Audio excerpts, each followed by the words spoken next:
ऐसा नहीं करना चाहिए था उनको। हम तो अपना हक मांग रहे थे। सोचते हैं कि देश के युवा, देश के पिछड़े लोग अभिमन्यु हैं, देश के पिछड़े लोग अभिमन्यु नहीं है, अर्जुन है। नमस्कार, मैं दीपक चौधरी और आप देख रहे हैं आज के समाचार। आज दिन भर की सबसे बड़ी और अहम खबरों के साथ देश दुनिया की हर महत्वपूर्ण अपडेट आपको दिखाएंगे, सबसे पहले और सबसे सटीक। इसलिए आप मेरे साथ वीडियो के अंत तक बने रहिए। अगर आप चैनल पर नए आए हैं तो आपसे अनुरोध है, चैनल को सब्सक्राइब करके बेल आइकन को ऑल नोटिफिकेशन पर प्रेस कर लें, जो आने वाली वीडियो के अपडेट मिले आपको सबसे पहले। चलिए बिना समय गवाए बढ़ते हैं आज की पहली खबर की ओर। आज की पहली बड़ी खबर आ रही है दिल्ली जंतर मंतर से, जहां पर छात्रों का प्रोटेस्ट अभी भी जारी है।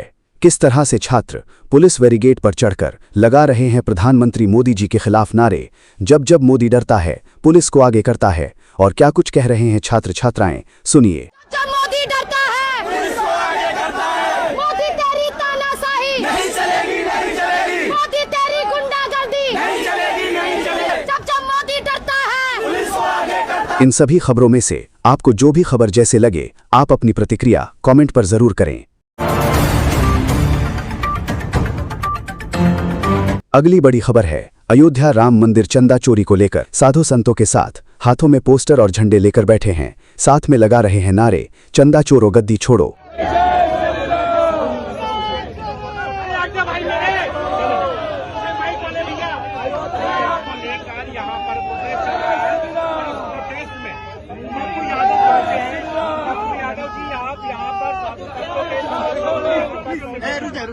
राम मंदिर में हुई चंदा चोरी पर आप क्या कहना चाहेंगे? आप जो भी कहना चाहते हैं कमेंट में जरूर बताएं। क्या असली चोरों का पकड़ा जाना जरूरी है या नहीं? वही देश में आए दिन कोई ना कोई पेपर लीक होता रहता है। झारखंड में भी पेपर लीक को लेकर झारखंड के छात्र छात्राएं, झारखंड की राजधानी रांची में दिखा छात्रों का भारी विरोध। किस तरह से सड़क पर छात्र छात्राएं विरोध प्रदर्शन कर रहे हैं और पुलिस उनको किस तरह से रोकने की कोशिश कर रही है, देखिए जरा।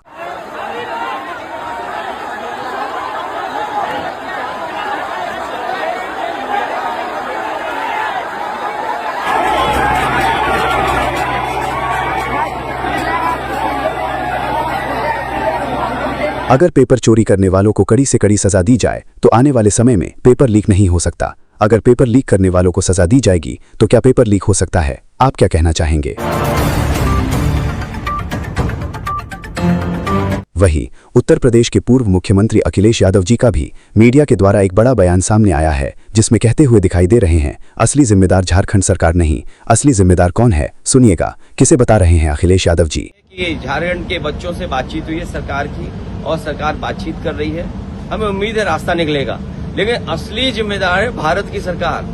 भारत की सरकार ने क्या किया है झारखंड के लोगों को नौकरी देने के लिए? भाई भारत सरकार अगर कुछ काम अच्छा करती तो स्टेट गवर्नमेंट को भी फायदा होता है, स्टेट गवर्नमेंट भी काम करती।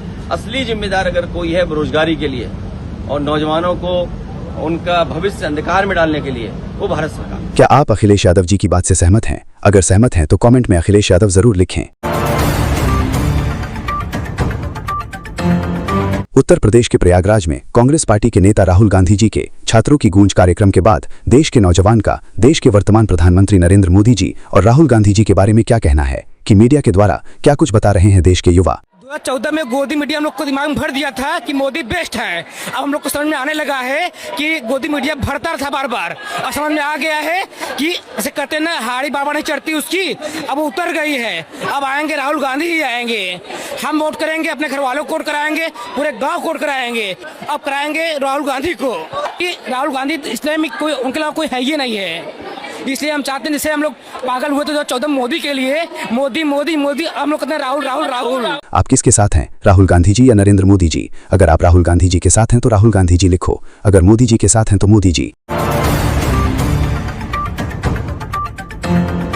दिल्ली में हुए छात्र आंदोलन के बाद आज देश का आम नागरिक भारतीय जनता पार्टी से पूरी तरह से नाराज है। जिस तरह से छात्रों ने आंदोलन किया, उसके बाद शिक्षा मंत्री धर्मेंद्र प्रधान के इस्तीफे के बाद प्रधानमंत्री नरेंद्र मोदी जी ने छात्रों को गिरफ्तार करवाया। देखिए क्या कुछ कह रहे हैं एक आम नागरिक। शिक्षा मंत्री का इस्तीफा हो गया, लेकिन जो उन्होंने समझौता किया था बच्चों के ऊपर, मुकदमा वापस लेंगे और उनका कुछ नहीं होगा। उसके बाद इन्होंने अपने उस पे रहे नहीं, अपनी बातों पे, और उसका गिरफ्तारी हो रही बच्चों को। ये कहाँ सा अन्याय है? प्रधानमंत्री बोलते कुछ है, करते कुछ है। इस वजह से बच्चों के भविष्य के लिए उनका मुकदमा वापस लिया जाए। उन्होंने मुकदमा वापस ले, बच्चों को उठाया जा रहा है। सुप्रीम कोर्ट ने कहा, तब इन्होंने बंद किया। वहीं मुस्लिम समाज की भी एक ऐसी आवाज मीडिया के सामने आई है जिसमें मुस्लिम समाज के कुछ युवा भारतीय जनता पार्टी से बेहद नाराज दिखाई दे रहे हैं। उनका कहना है, जो भी कोई भारतीय जनता पार्टी को हराएगा, हम उसके साथ में खड़े हैं। सुनिएगा क्या कहना है इन युवाओं का।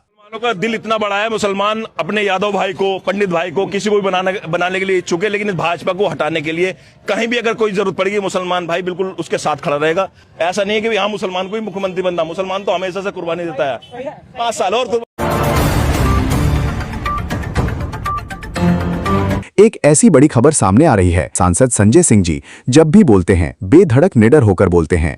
यूपीआई के लेन देन, फोन पे, गूगल पे, पेटीएम, जितने भी पैसे के आदान प्रदान करने वाले डिजिटल ऐप हैं, उन पर संजय सिंह जी सदन के अंदर बोलते हुए दिखाई दे रहे हैं।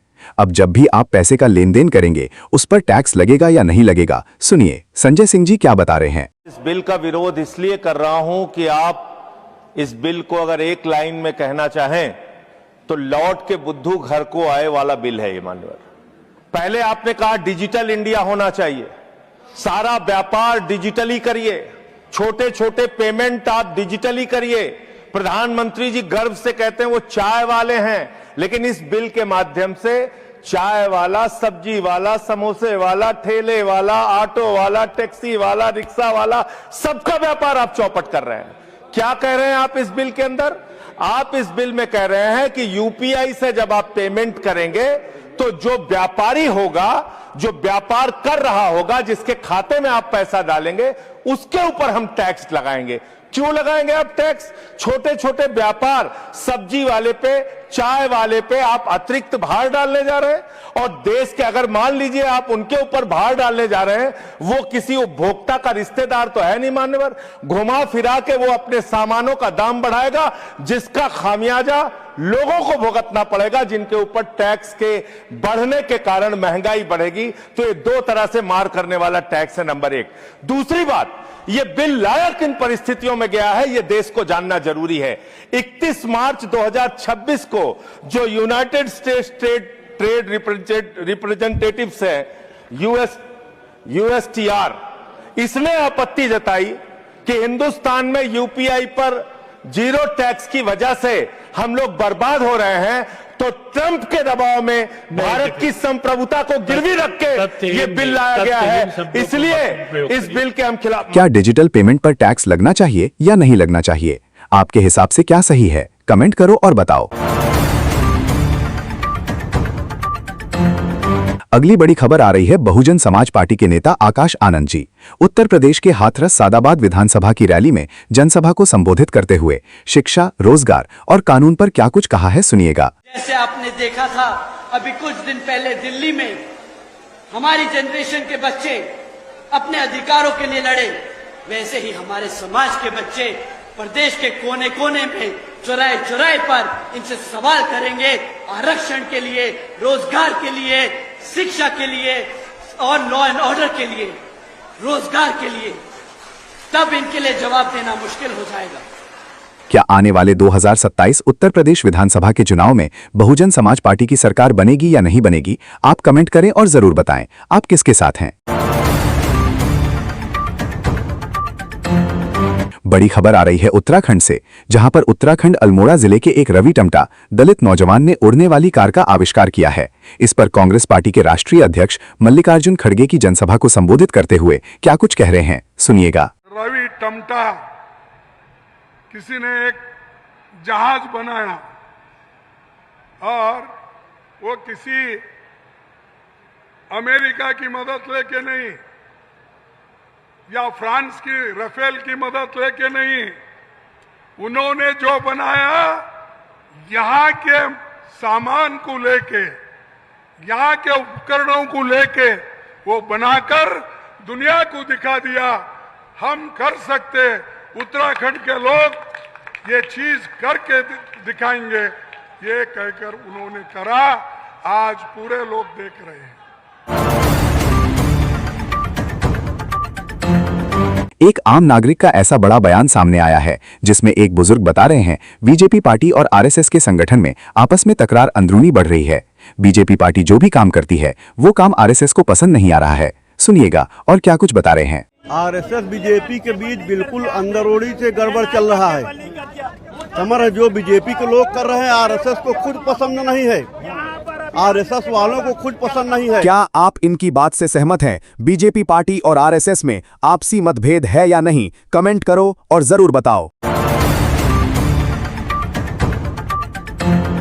कांग्रेस पार्टी के नेता पवन खेड़ा जी का एक ऐसा बयान सामने है जिसमें वो बता रहे हैं जब तक पार्लियामेंट नहीं चलेगी, जब तक देश के गृह मंत्री पार्लियामेंट के अंदर नहीं आएंगे, जब तक छात्रों के साथ में हुए अत्याचार और राम मंदिर चंदा चोरी पर कोई जवाब नहीं देते हैं, तब तक देश की पार्लियामेंट नहीं चल पाएगी। सुनिएगा और क्या कुछ बता रहे हैं पवन खेड़ा जी। पहले गृह मंत्री आए और जो हिंसा नौजवानों पर हुई उसका जवाब दें कि वो जवाबदेही लेंगे या वो अपने आप को अयोग्य बताते हैं। दोनों में से एक ही ऑप्शन हो सकती है, अयोग्य है या मिले जुले हैं, शामिल है। आ जाए गृह मंत्री, पार्लियामेंट चलेगी नहीं, दौड़े का लोकतांत्रिक तरीका है।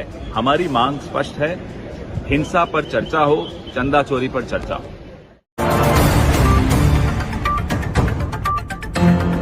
वहीं इस पर बीजेपी पार्टी के केंद्रीय स्वास्थ्य मंत्री और वर्तमान में सांसद जेपी नड्डा जी का बड़ा बयान सामने आ रहा है जिसमें जेपी नड्डा जी कहते हुए दिखाई दे रहे हैं, हम कांग्रेस पार्टी के नेता राहुल गांधी जी से हम चर्चा के लिए तैयार है। सुनिएगा और क्या कुछ कहा है जेपी नड्डा जी ने। मैं चैलेंज देता हूं राहुल गांधी को, आप सदन में आइए, हम चर्चा के लिए तैयार हैं और आपको मुंह तोड़ जवाब दिया जाएगा, यह भी बताना चाहूंगा। और भ्रम मत फैलाइए, कोई गोली नहीं चली है जंतर मंतर में और कोई गोली का ऑर्डर नहीं दिया गया है जंतर मंतर में।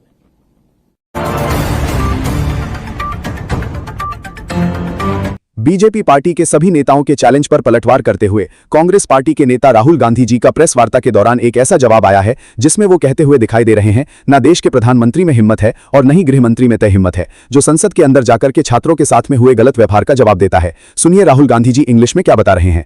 Other thing I'd like to point out is the character of the Prime Minister and the Home Minister. For 15 days, neither of them has had the courage, and I'm saying courage and stressing courage, neither of them has had the courage to come to the house. Neither of them has had the guts to own up to what they have done. So that is for our students to see and understand that neither the Home Minister of this country nor the Prime Minister of this country think that what was done to you in Delhi, the brutality that was carried out in Delhi, is worth commenting on. This is what the real issue is.